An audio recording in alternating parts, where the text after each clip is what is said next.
ECSI fans, you want to revolutionize your sports investing habits? Allow me to tell you about WagerWire. WagerWire is an app that helps you become a superior bettor by allowing you to sync all your sports books and track all your bets in one place. See your current action, your betting history, and stats. You could also sign up for sports books and collect bonus offers. Follow them at WagerWire on X, as it's the best account on the platform. Head to App Store or Play Store now and search WagerWire and download the app.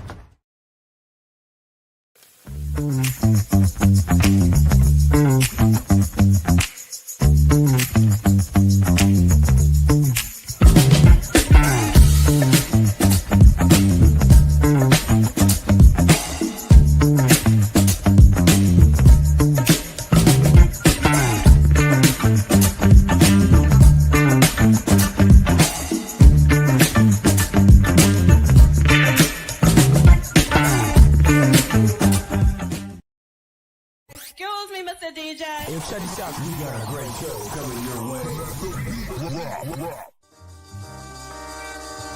From the ECSI Sports Studios, the #1 sports information program in America, The Breakfast Bankroll, with your host, the sports broker, Jeff Dawson.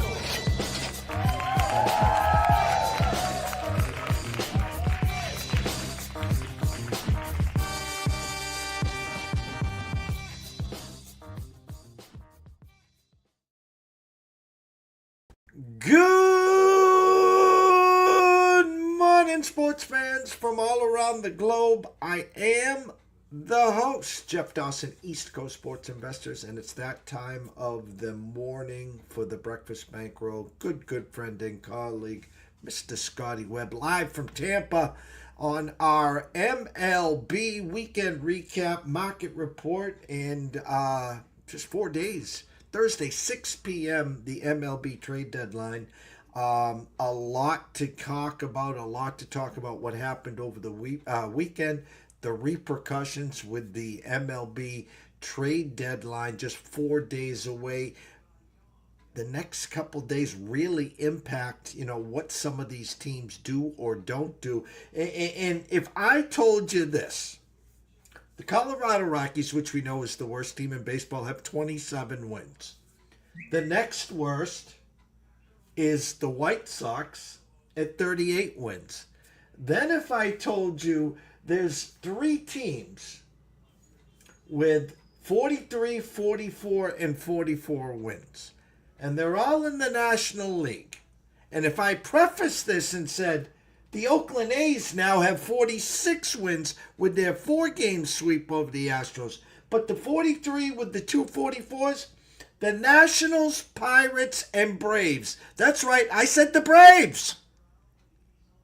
And I saw the other day that they're going to pick up the $7 million option on Ozzie Albies. Sometimes, guys, you got to look in the mirror and say, hey, we bleeped up. 1 year, bad year, 2 year, I don't know. And this year, forget about it. First and foremost, a shout out to our proud sponsors and partnerships. It's WagerWire. Head on over to Google Play. Download the app. It is free. Travis, Zach, Guy, myself, Amber Hawley, Carol Bucks, Matthew, Alan. The list is endless, guys. Jump on board and have a blast like I do. Promise the rest of 2025 will be an adventure. AtlantaSteaksAndSeafood.com, you know the drill by now. Head on over to Facebook. Introduce yourself to Terry Smith. Then come on back to AtlantaSteaksAndSeafood.com. Steaks, seafood, chops, appetizers, wines. Terry's got it all. 4 subscription plans as well. Just set it and forget it. Every 30 days, a box of protein to last you the month like I get. The only thing you'll need is a spare propane tank. So without further ado, Mr. Scotty Webb. What's up, Scott? Hey, man. We survived our 115-degree weather over the weekend. I haven't been to Vegas in 2 years. I used to always go 5-6 times a year. Then it was at least to the first weekend in July for the World Series of Poker, and I enjoyed the 115 degrees. I'd lose from 5 to 8 pounds a week there. I love to walk. I love to people watch. I would average 15 to 20,000 steps. Yeah, I'm a crazy like that. But for you, when you're not accustomed to it, I'm glad you survived.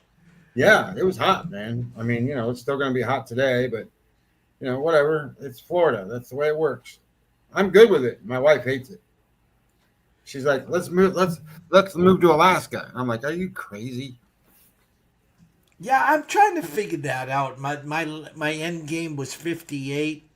50, I'll be 59 in November. Now, because of COVID, of course, we've extended it to 60, 62. I'm thinking about maybe checking out a few places near you guys and then pop over to Arizona, check out a few places there, and then flip a coin. We'll keep the Cape House, of course, but we'll figure out which way we're going. So much to talk about, Scotty. Sox, somehow, some way. I said whoever wins game one's going to win that series. Well, the Red Sox lost game one and found a way to win the series. I want to hats off to Mr. Crochet on Saturday. Gave up 2 homers in the first inning, and that was it. Really settled down. Chapman earning his worth there. And then on Sunday, Chapman comes in and then hand the ball off to Hicks, which I say if the Sox don't do anything, the biggest piece in this whole trade deadline would be Chapman if the Sox move Chapman. Listen, I don't know what's going to happen at the trade deadline. There's, I think there's quite a few teams that are possibly in it. I think there's quite a few teams who think they're in it, but they really aren't. And then I think there's teams that should go for it that won't. So that favors anybody that really goes out and does something. So I think it just depends on how splashy you want to get and what you really want to do. We talked a little bit back behind the show. There's a couple teams don't look out. Like the Reds are a game out of the playoffs, and wild card anyway. And the reality is they can pitch. So if they were to go get some hitters, I don't care where they get them from or who they are or whatever. Go get some hitters. Your team's better, and if you do that, you're in great shape. I saw now, the Yankees, they went and got, Ryan McMahon or whatever to play third base. He played quality defense there, and he got a key hit in the game against the Phillies in the second game. So it's not like he's way better than that Yorbeat, whatever the hell his name is, and the other guy that they kept playing. He's way better than that. But is he like, he's not a major cog, and, they're down Aaron Judge now. So, he's not an Aaron Judge replacement. There's no question about that. So the pivot now from Eugenio Suarez, right? Because nobody, they're not going to get him. I saw stuff now where he might go to the Phillies. Well, they have Brome who's hurt, and he won't come back until the end of August. So what's that mean? He's plays September and maybe the playoffs. And if they were to go get Eugenio Suarez, that might help that team. So it would help them. Any team that you get a hitter on is going to help that team. So I don't know what's going to happen, but what if you put Eugenio Suarez back on the Reds?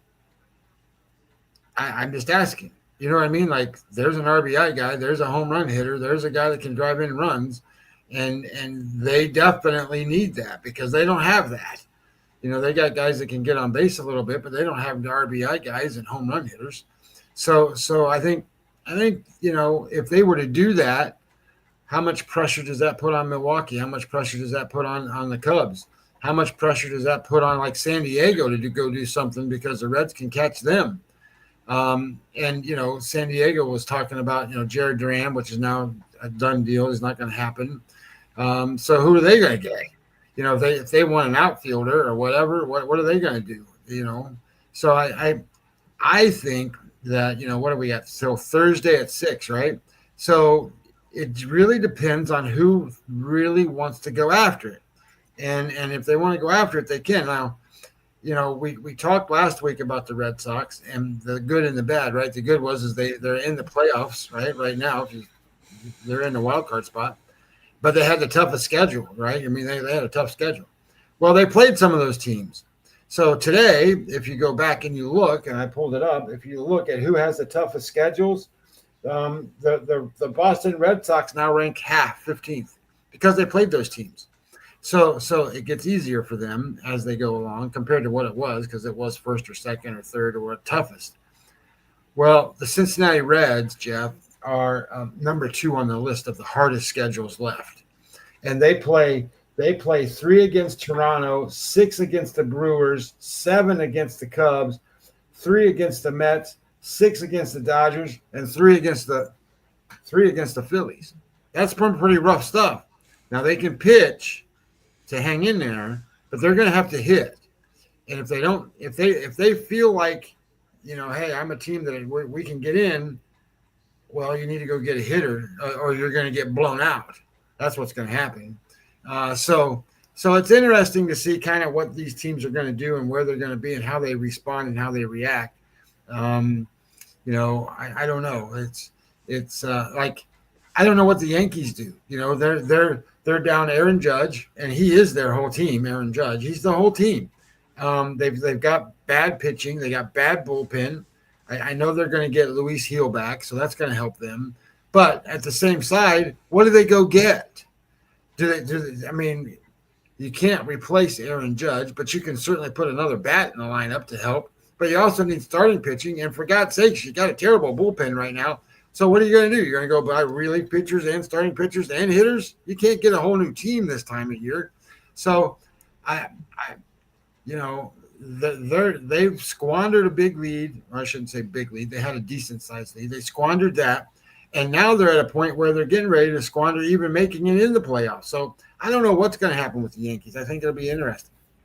Well, yeah, we talked backstage. I'll do a quick recap. In the American League, as it stands, the Yankees have a 1.5 lead in the wild card, a half game ahead of the Red Sox, both with 57 wins. Then with 56 wins goes Seattle and Texas, and then there's a 3-game drop-off with Tampa Bay with 53, the Guardians and Royals with 52, and don't look now, the Angels with 51, the Twins 50, yada, yada, yada. In the National League, Cubs, Brewers, Mets, Dodgers, currently division leaders.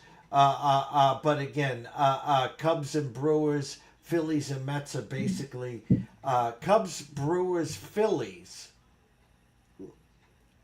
This is a pain to try to decipher. Let me say it this way. Cubs 62 wins, Brewers 62 wins, Mets 62 wins, Dodgers 61 wins. But as it stands in the wild card, Cubs, Brewers with a 5.5 game lead, Phillies with a 3.5. Then here we go. Padres 57 wins, Reds 56, Giants and Cardinals at 54.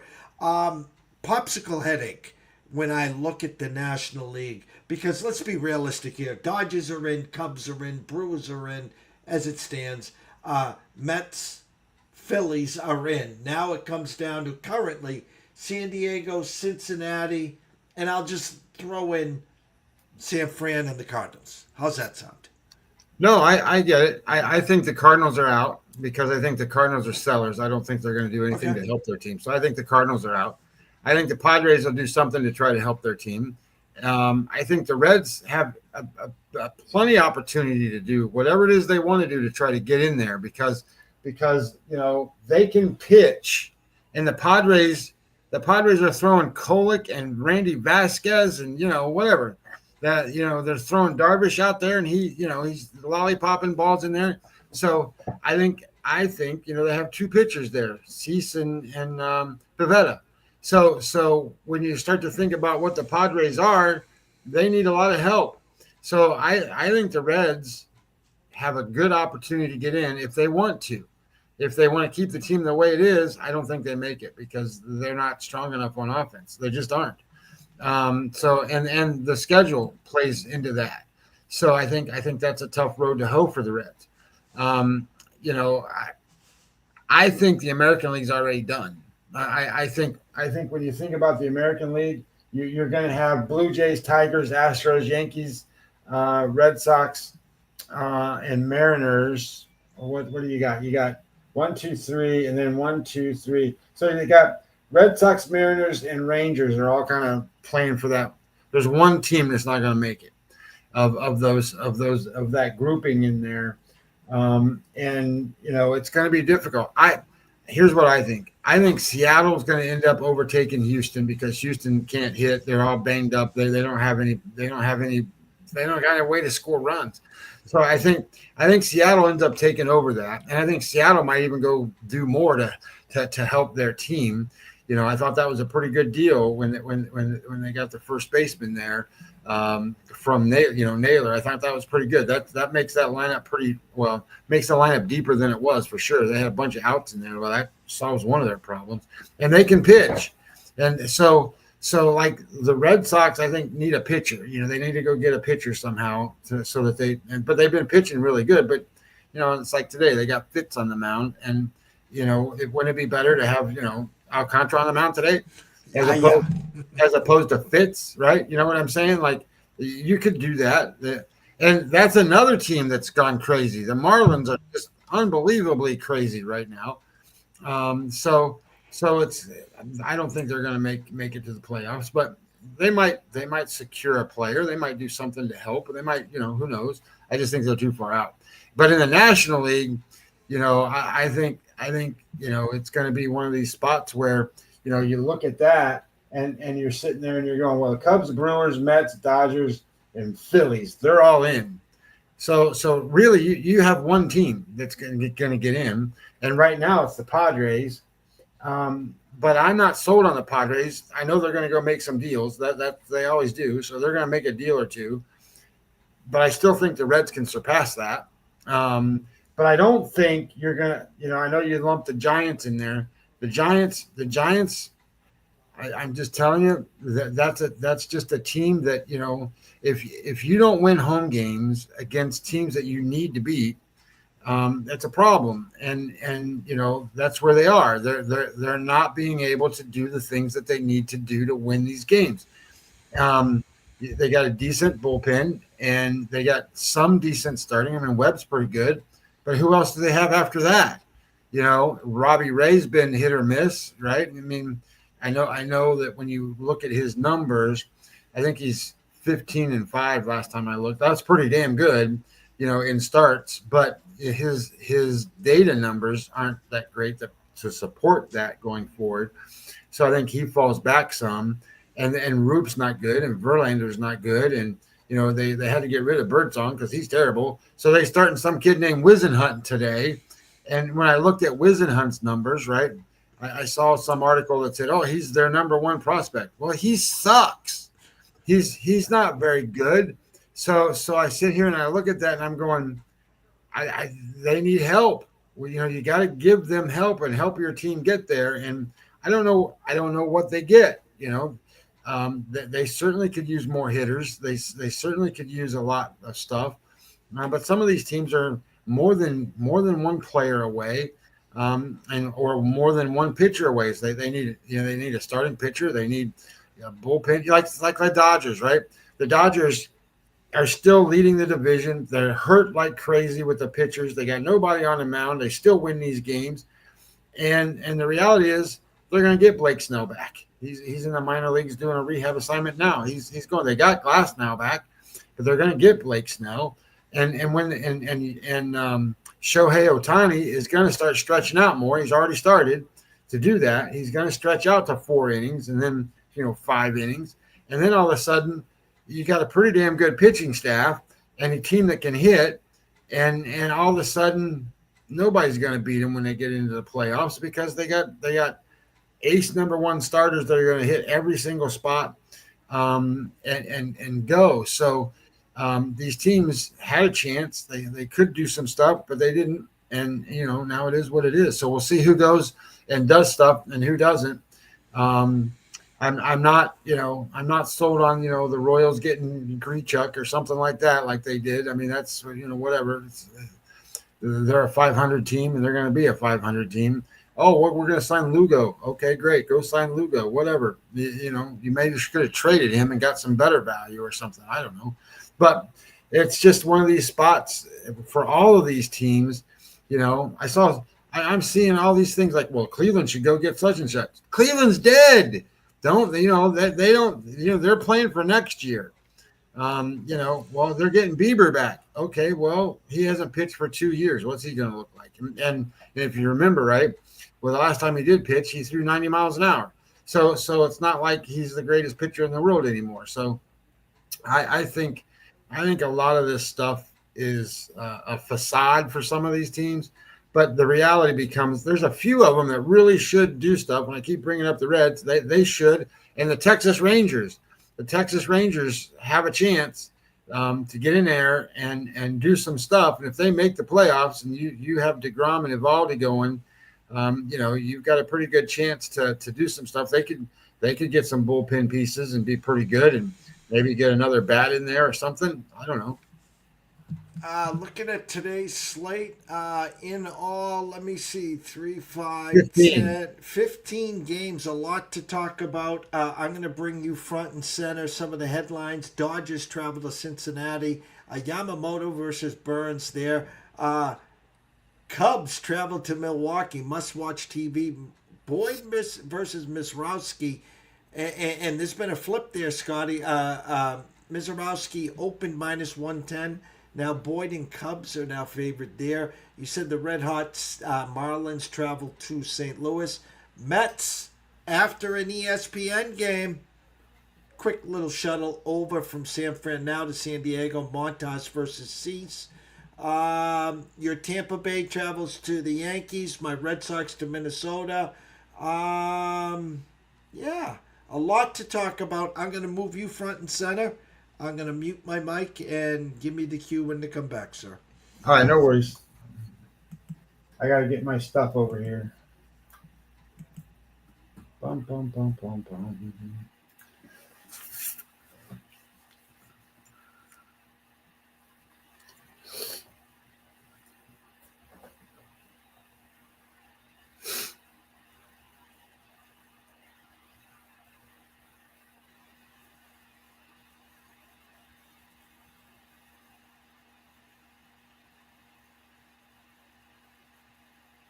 Hey, there I am. All right, good. So the first game today I thought was an interesting game. This is Toronto and Baltimore. The reason I think it's interesting is because Baltimore Eflin has been really bad. He's been hurt most of the season. He's been terrible up to his first start off of this injured list.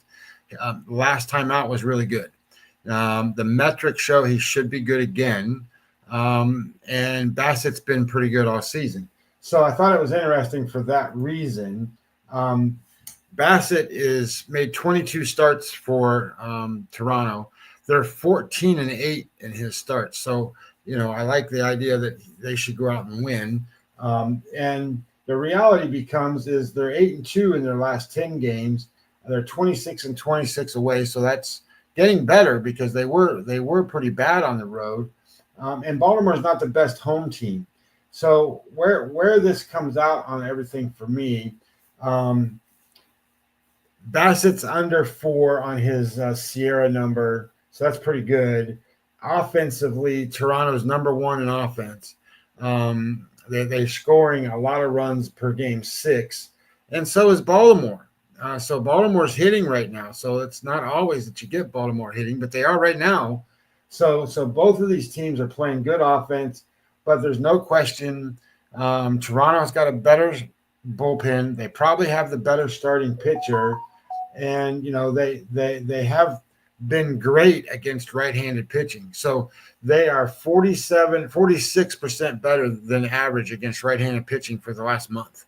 And that's dynamic. So when my bet combination sheet comes out, they've got a pretty good advantage in this game. Listed odds at I don't know what it is right now because this was earlier today, but at ProfitX it was -104 for Toronto. I think it should be higher. So I think there's some value there, and I don't mind Toronto as a bet in this game. I don't trust Eflin, and Eflin's been bad most of the season. Just kind of give you an idea. He threw a game score 62 his last time out. That was really good. And then he missed 1, 2, 3 starts. But prior to that, he threw a game score 17, game score 1, game score 10. That's how bad. I mean, that's way terrible stuff. Like, unbelievably bad. So I think that gives Toronto an opportunity to hit and continue to hit. And I don't think Bassett's going to go shut down the door. I think this is going to be a higher scoring game.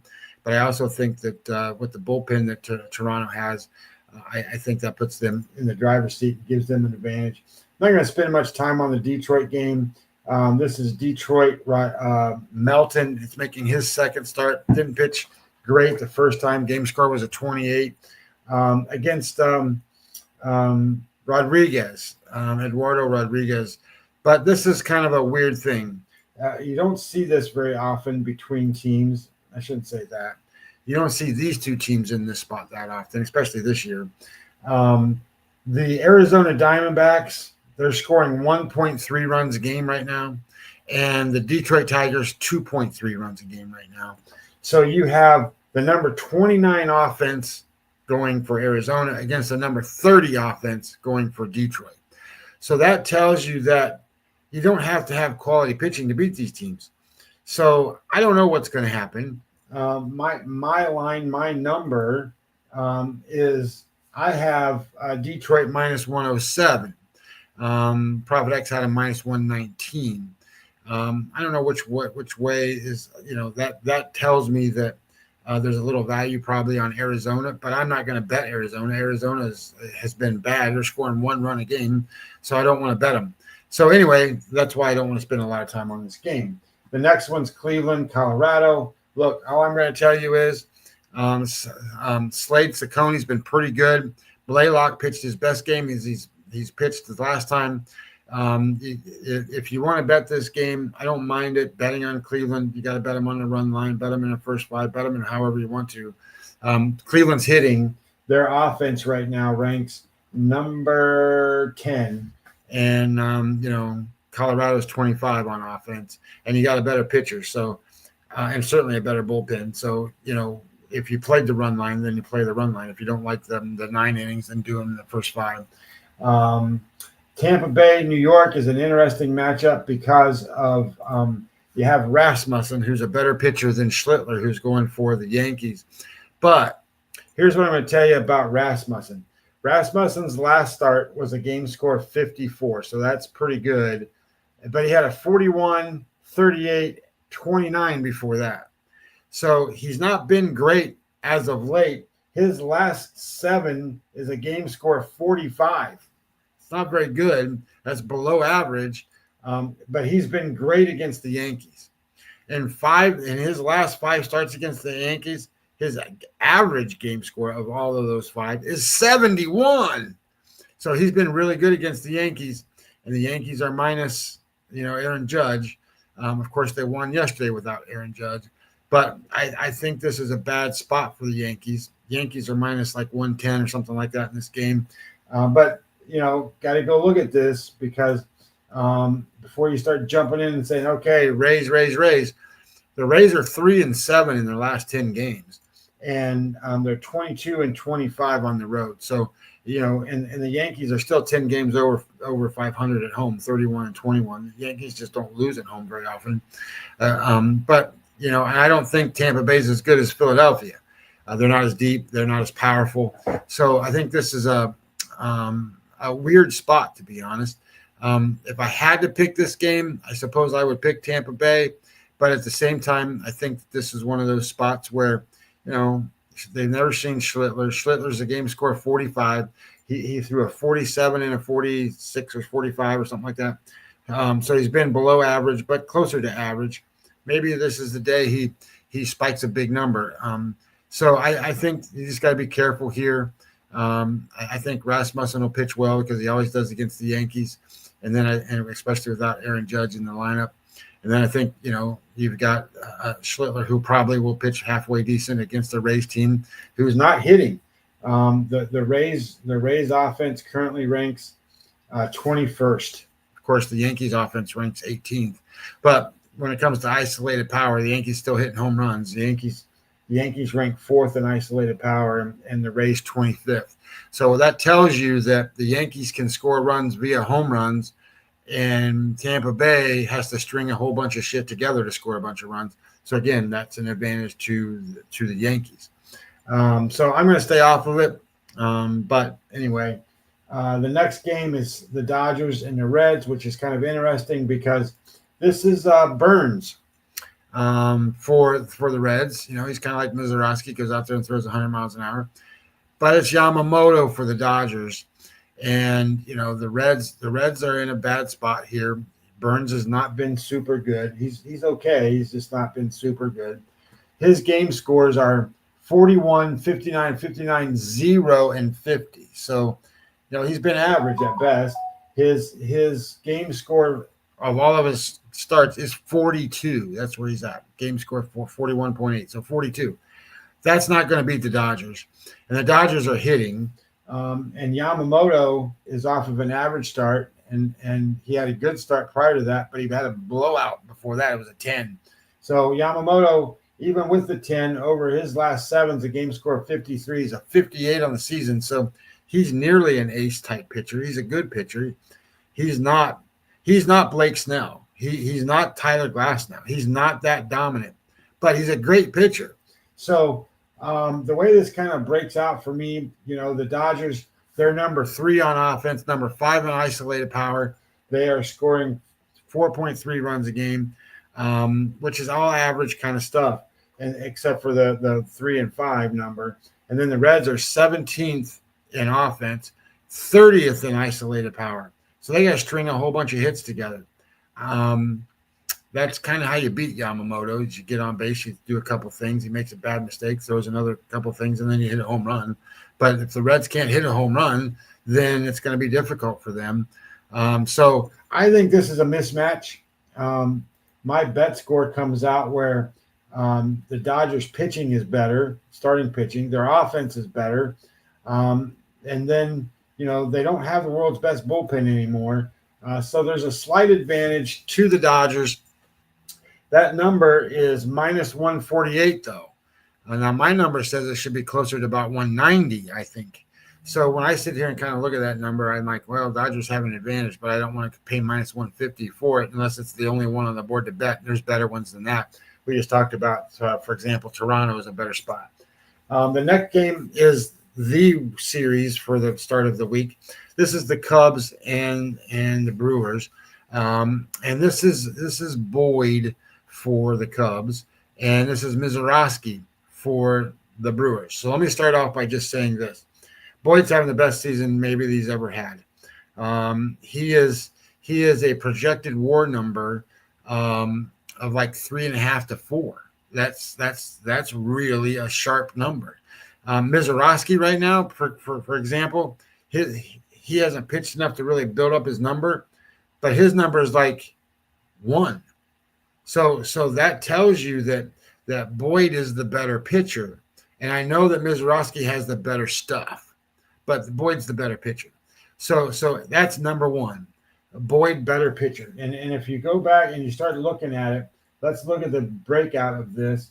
You have 2.99 Sierra number for Boyd, 2.99. Mizorowski right now is 2.59, so that's pretty good. They're right there even. But when it comes to WPA, you know, win percent added, 1.02 for Boyd. There is not one pitcher in today's lineup, and there's good pitchers out there today. There's not one better than that. And Mizorowski 0.7, so he's average.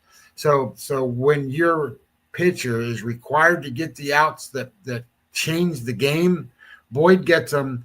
Mizorowski does it to an average player's perspective. He doesn't.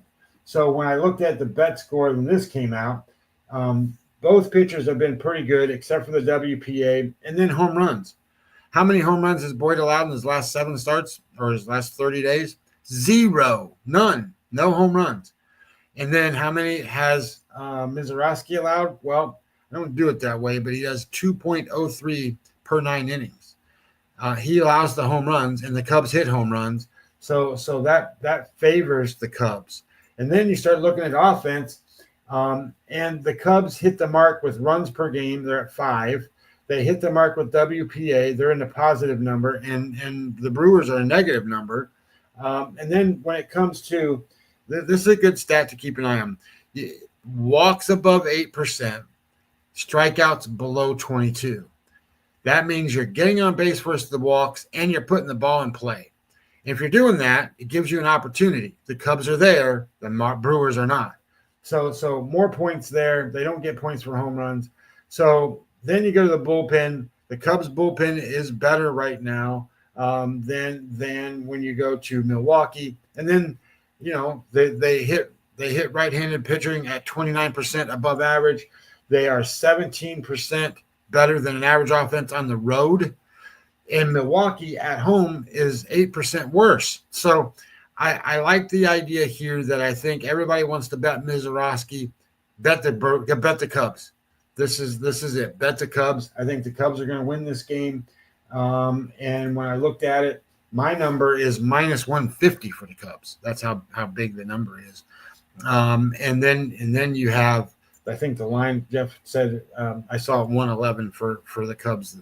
So I think you can get value there. I think that's a good bet. The next one is Boston, Minnesota. This is an interesting game in the sense that Boston's played some tough opponents, and now they get a little bit of a break in playing a team below 500 in Minnesota. Minnesota, though, Woods Richardson doesn't have great stuff. I mean, his stuff plus rating is 90. That's 10% worse than an average pitcher. And his pitcher plus rating is 84. There's 2 pitchers worse than that today. So that means he's not hitting the spots and doing the stuff. But his outcomes have been really good. His last few games, he had a game score of 30, but 47, 63, 55, 69, 52, 69. He is a game score. Where is he? He's a game score 55 over his last 7. I would have never told you that he was ever going to be in a game score 55. He's an average pitcher at best, but he's an above average pitcher over his last 7 starts. So that's pretty good. He's been better at home than he is on the road. And then you got Fitz on the other side. And Fitz has got good stuff, but he hasn't had good results.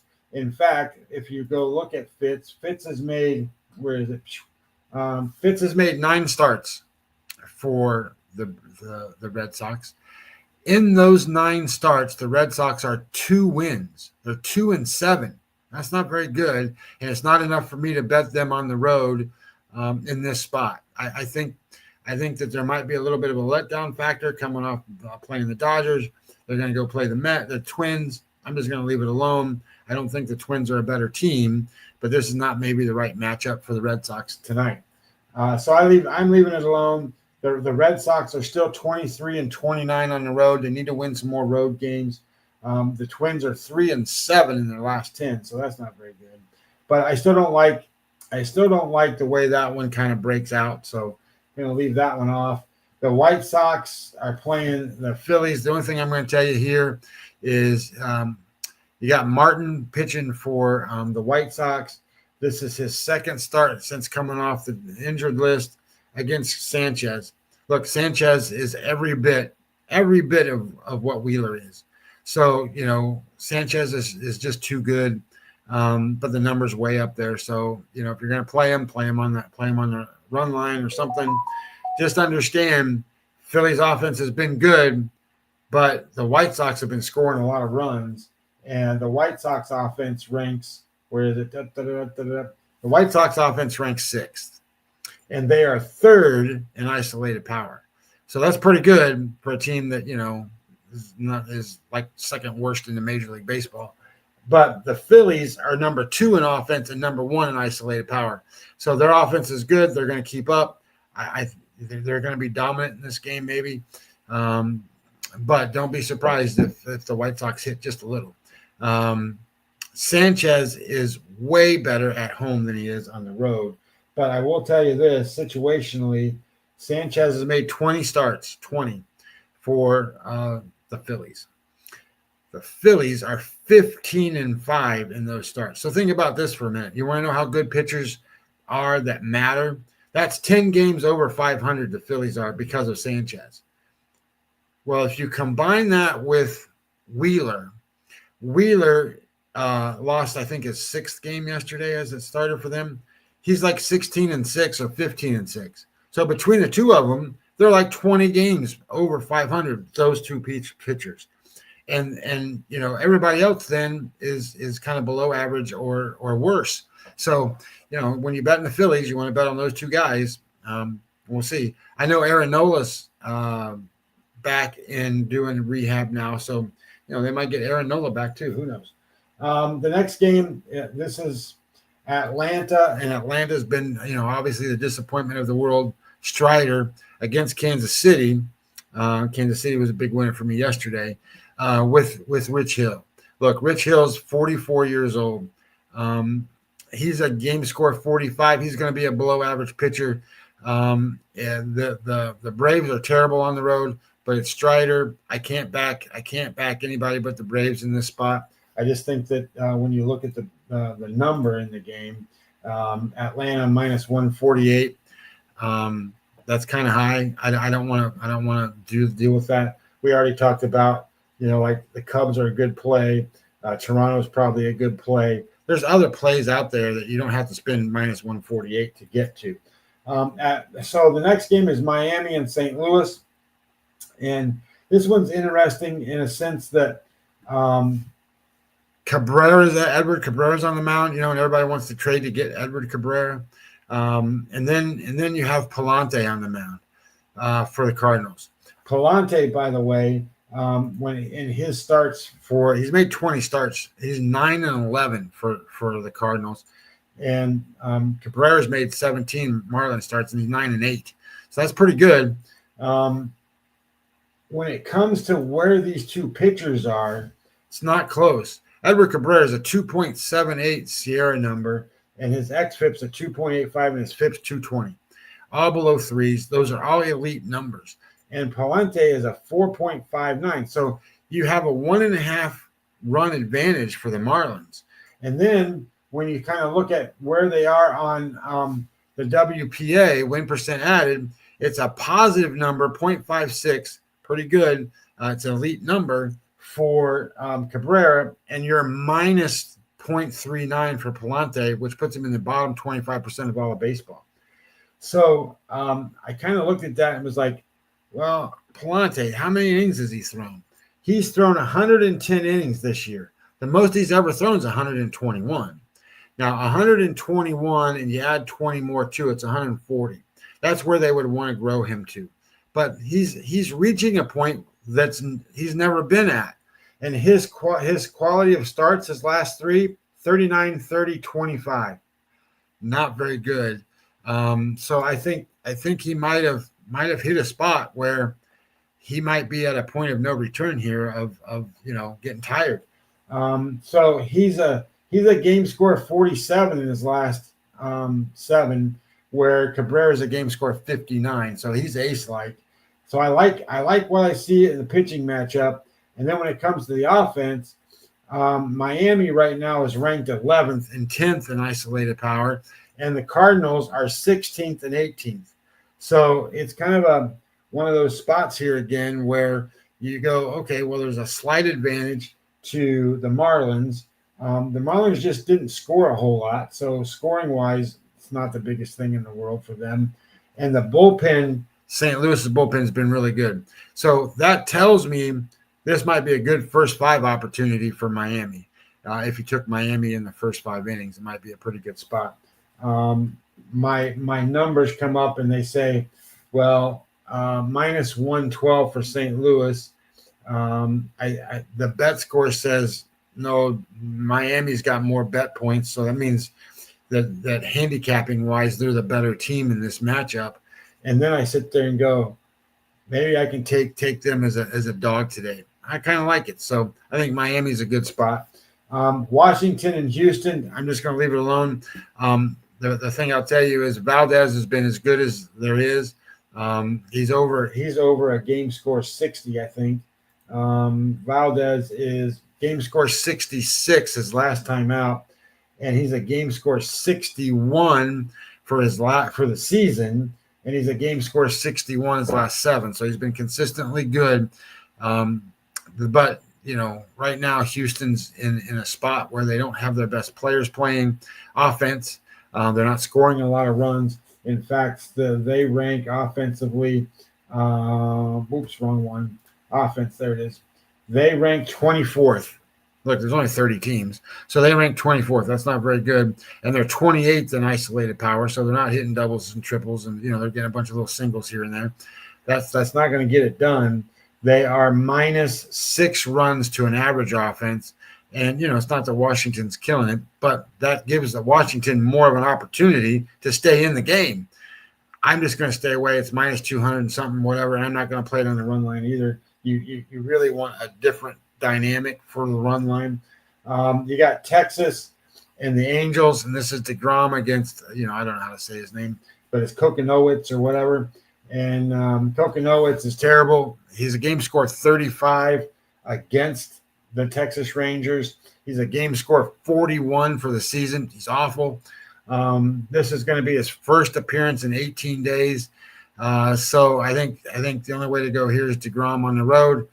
Be very cautious with that, only in a sense that the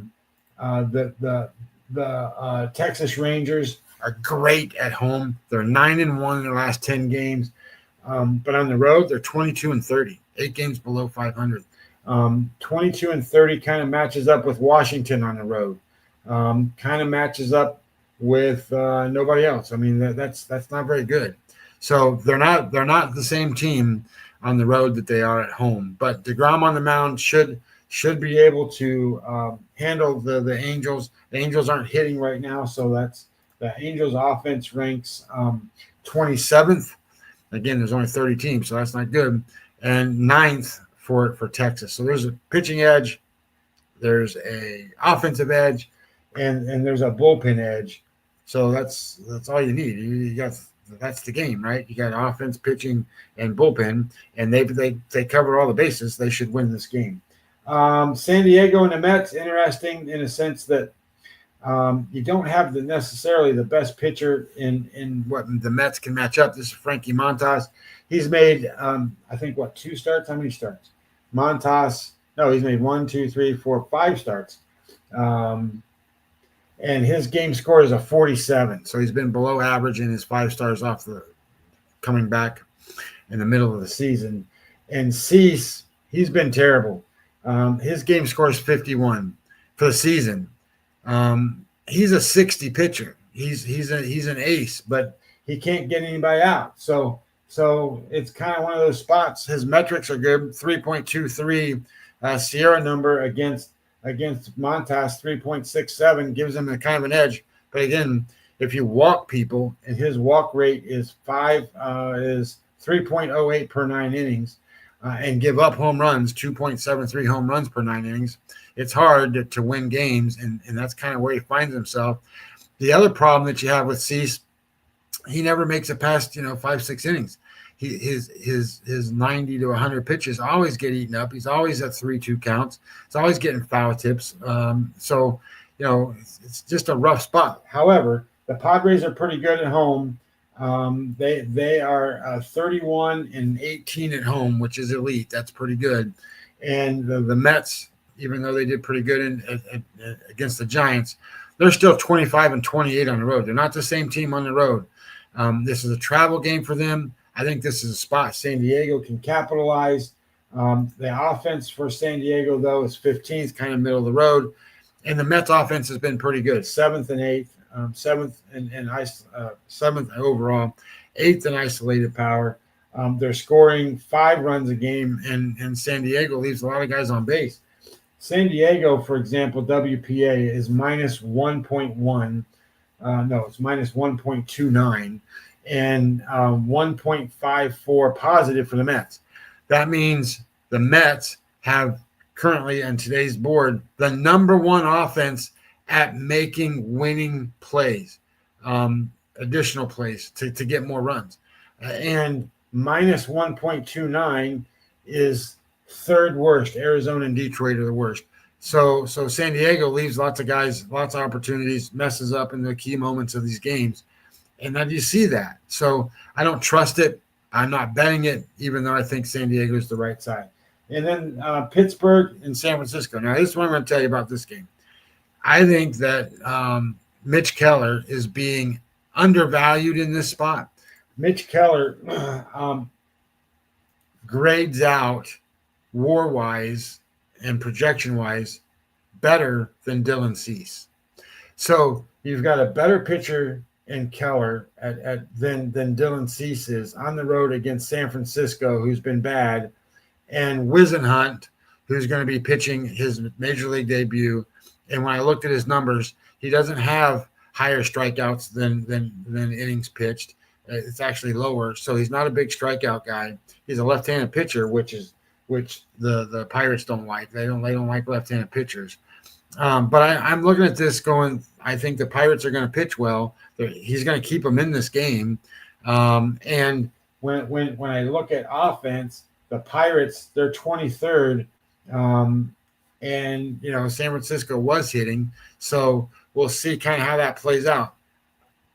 I think it's worth an opportunity here anyway if you wanted to take a shot with the Pirates. The Pirates, where's my number?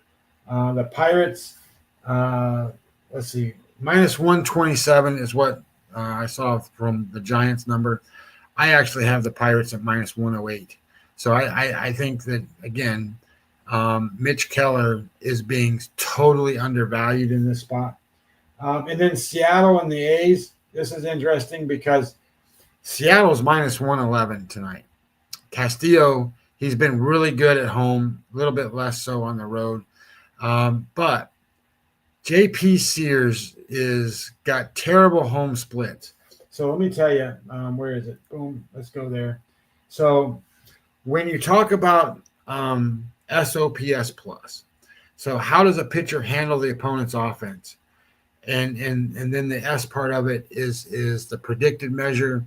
And it's graded on a 100 scale. So over his last 28 days, he's 100. So that's even. Castillo's a 64. So that means he's 36% better than an average pitcher. On the road, he's a 123. So he's 23% worse. I told you he's not as good as he is at home. But this is where you run into a problem for Sears. Sears pitching in Sacramento's, stadium there has been god awful, like totally terrible. He can't figure out how to pitch at home. He is 155 at home. So he's 55% worse than an average pitcher at home. And at night, it's just as bad. He's 159.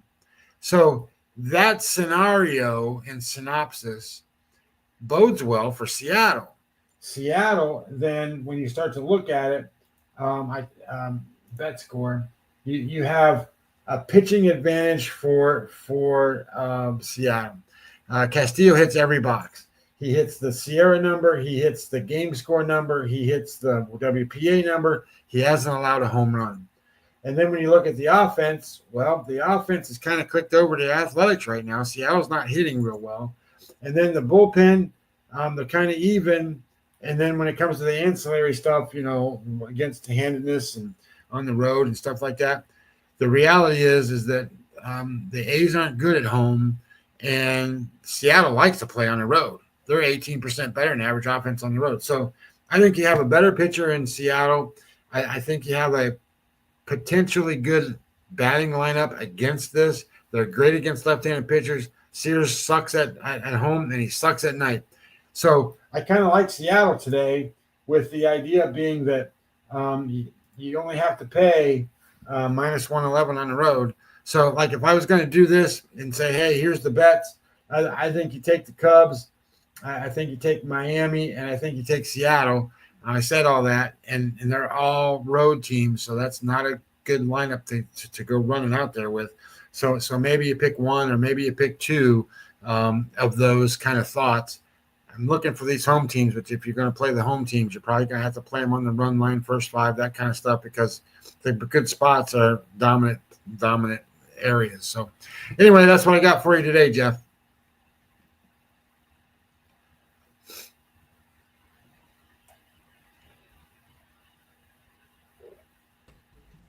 Great as always, sir. Great as always. Real interesting. We'll be back on Friday. I mean, put it this way. Let's just say it this way.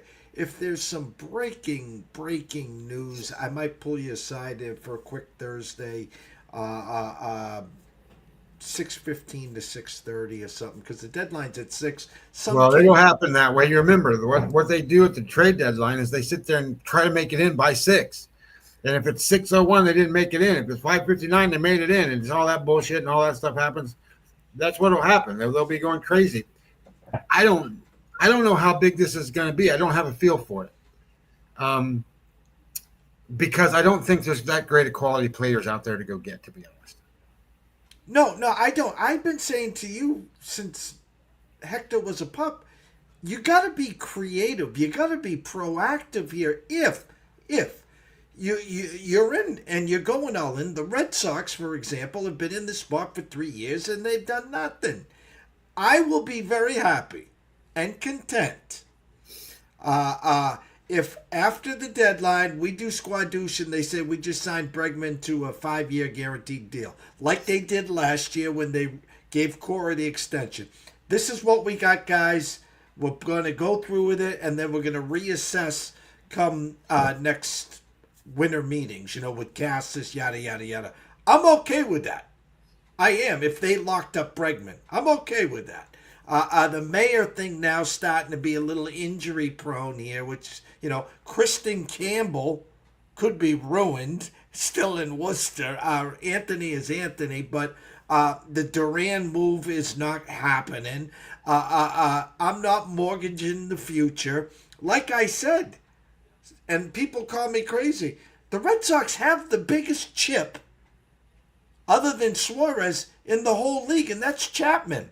They signed him to an $11 million deal in the offseason. Everyone laughed. He's been the best closer in the game. If the Sox want to get out from him, he's not coming back here.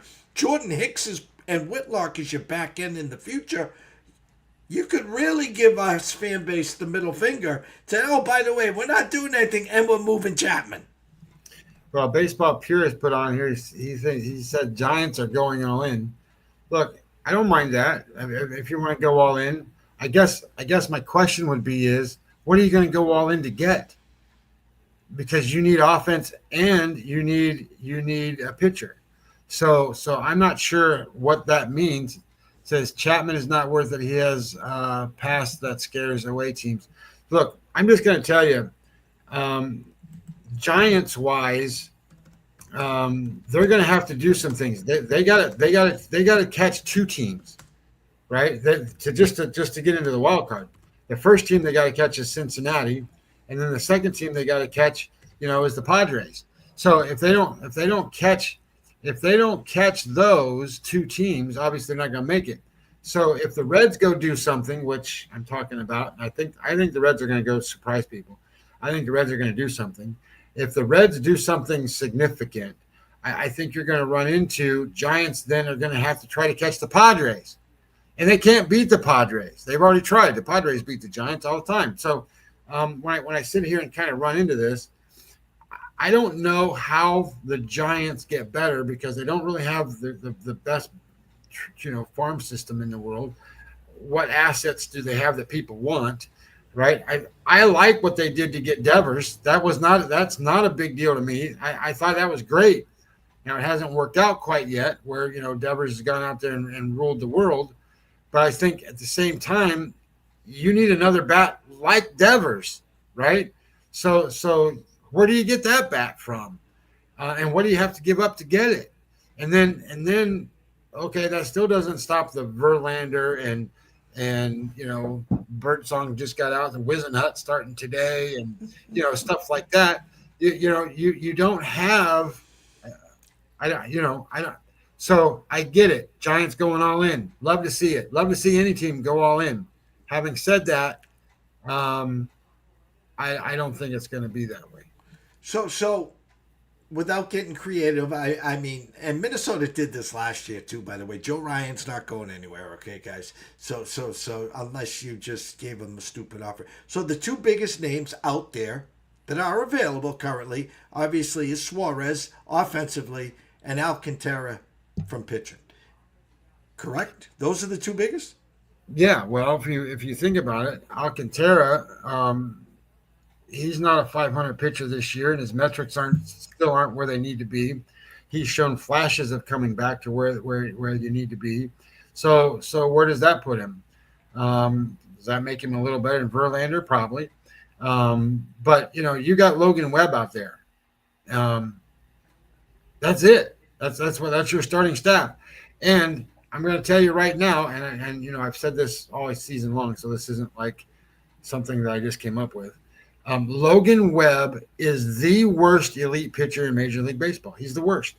If you matched him up against any of these other teams' aces, he's going to be the underdog.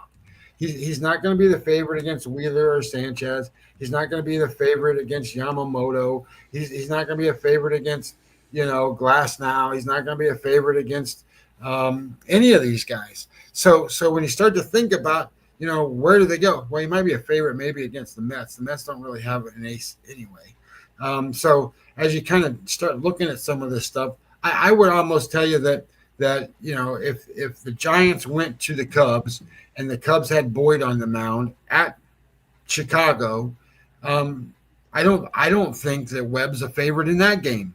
So he's the best pitcher that they have. And if he doesn't match up to the best pitchers that the other teams have, that puts the Giants in a bad spot, A. And then B, that just sets the tone for the next guy down, right? What is it? Robbie Ray, and then Loop, and then Verlander and Wisenhut. So if you go get Alcantara, that puts him in the mix someplace. But Alcantara is a former Cy Young pitcher that'll probably be way better opportunity next season. This is his first year off of his Tommy John. Let him get through this year and get his arm back to better shape and stuff. Watch what he does next year. Next year he might be former Cy Young self again. But this year it's kind of not so much. And Verlander retires hopefully. And that's the thing. Me thinking, wow, I would really love Crochet and Sandy Alcantara next year as our 1-2 punch back here in Boston. Here's the downside, because you give them an off-season, regroup, work with them, yada, yada, yada. But here's the problem. You got to pay this year's sticker price. So you got to overpay for him this year. Hey, we make the playoffs. But, we have Walker Buehler. We have these other, Giolito's been better. Bello has been better, but in a one and done or a must-win situation in the playoffs, other than Crochet, I'm not feeling, all the butterflies. But give me former Cy Young winner Sandy back in that form with Crochet. Every 3 games, you got a real good shot to win those series. Yeah, it's like Texas with Evaldi and DeGrom, right? It's the same setup. Look, Jackie doesn't think we're handsome people. She wants us on the radio. So I sit there and kind of look at stuff. I don't blame her. I mean, shit, she don't want to look at me. So anyway, as you're saying, I think these teams that have a 1-2 punch are good. Here's the difference in some of these teams. Wheeler and Sanchez are 5 WAR plus guys. 5. There's not many of those guys altogether, and they both pitch on the same team. And then the next guy down is like Luzardo or somebody, and he's over 3. And the next guy down, I forget what his name was, and I forget the rotation off the top of my head, but he's a 3-2. So then you start looking at, that's deep, that's good. That's really good for the playoffs because they got 5-5-3, right? Nobody has 5-5-3 anywhere else. I mean, like the Tigers, Skubal, he's a 7. Crochet, he's a 6, right? So those guys are really good. Skeens, he's a 6. Of course, he's not in the playoffs, but you start to back that up with the next guy down. Well, the next guy down for the Red Sox, Jeff, is Bello. But Bello's not a 2. So that's where the drop-offs come. And the Rangers have 2 guys over 4. DeGrom's over 4. Evaldi's over 4. bang, bang. That gives those guys big opportunities to do damage in the playoffs because those guys are going to match up to any teams that they put out there. Like the Yankees have Fried. Okay, well, he's an over 4 guy. He's not a 5 guy. He's an over 4 guy. And then they have Rodon, who's a 3 guy. Well, that's not terrible, but that doesn't match up to what the Rangers can put out there. So then, like Toronto. Toronto has Gosman and Toronto has the guy pitching today, Bassett. They're 3s. They don't have a 4, 5, 6, 7 guy. But they're not going to get one either. Where do you get a guy like that that's going to come help you? Unless you just, I don't know. I don't know. I don't know where you're going to get them from. And Merrill Kellys of the world and the Gallons of the world. Those guys aren't 5s. Those guys aren't 4s. Those guys are barely 3s. If you talk about Kelly, I don't even think he's that. I think he's a 2.5. Purist says, so close to the matter. A source close to the matter said Giants are pooing Alcantara, Severino, or Sugano for pitching and trade Robbie Ray for Ben Rice and Dominguez. Well, Robbie Ray will not be traded for Rice and Dominguez. That's not going to happen because the Yankees are not going to take that deal. If you're trying to get Alcantara, I get it. Severino would probably be better than, especially for them, he would be better than he is for the A's. Severino's not a bad pitcher. Severino is better than you think. I still don't know, Jeff, we talked about this on Monday. I still don't know why Adrian Hauser's name doesn't come up in any of this stuff. Adrian Hauser's an over 2 guy. He won again. He's 8-3 for the White Sox. Are you kidding me? 8-3 in the games the White Sox have started. And he's not going to cost hardly anything to go get. And he's over 2 guy, and he's only pitched, I don't know, 15 games maybe. So that means he's probably a 3 guy somewhere in there. The Red Sox could certainly use a guy like that. You know what I mean? I don't mean that in a disrespectful way. I'm just saying that it is what it is. So any of these teams could use pitchers like that. The Padres should go get him.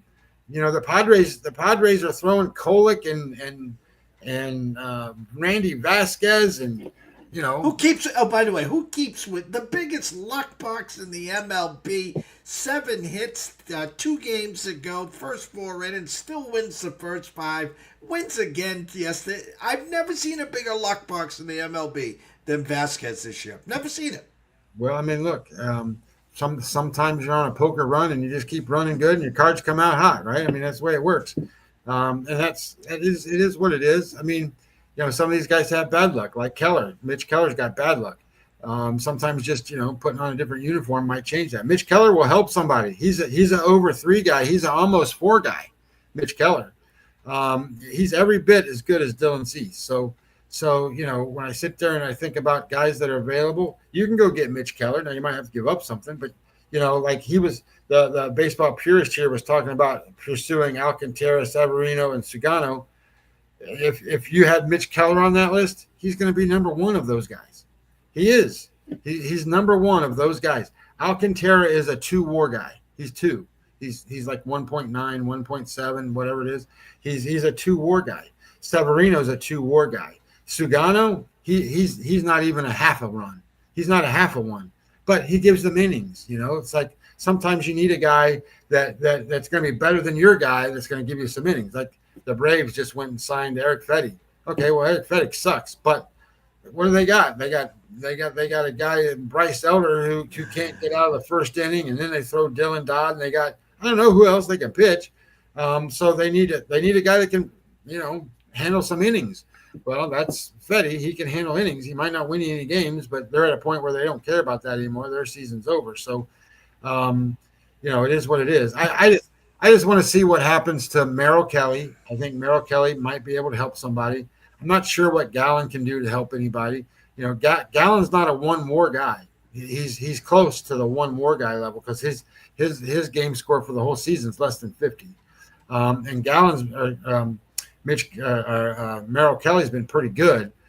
He might be able to help somebody that needs a 3 or 4 type starter. that down the road for what they need and what's going to happen. Like the Giants. The Giants could use a Merrill Kelly. They could use a guy like that just to help them eat some innings that they don't have to throw Wisenhunt or whoever they are. I know they're going to throw Verlander because they're contractually obligated in his name, but it's they got Webb and Ray, and Ray. Look, I said it before. Ray is 15-5 or something like that, or 15-6 in starts for them. He's 10 games over 500 for them, and this is a team that's 500. So he's been great. And where's Logan Webb? Well, he doesn't match up like that. Well, we can't wait. Keep your eyes and notifications locked and loaded. Myself and Scotty will be back Friday, probably morning or afternoon. Actually, afternoon. We'll figure that one out.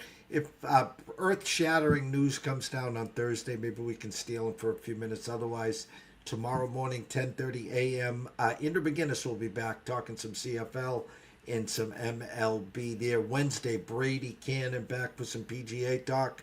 Hats off to Mr. Kitayama, wins the 3M Open. Let me see. Wednesday afternoon, Ron Marmolevsky will be back to talk some college and NFL football. Thursday, we got a Drew coming. Big ticket Drew, we call him back here.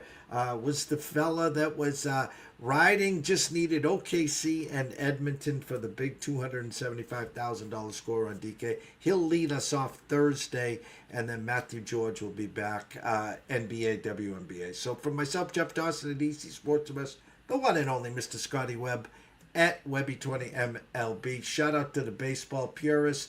Big thanks for all the questions there. Much, much appreciated. And Jackie O'Grady, with a face like this, how can I just be on radio? So stay tuned.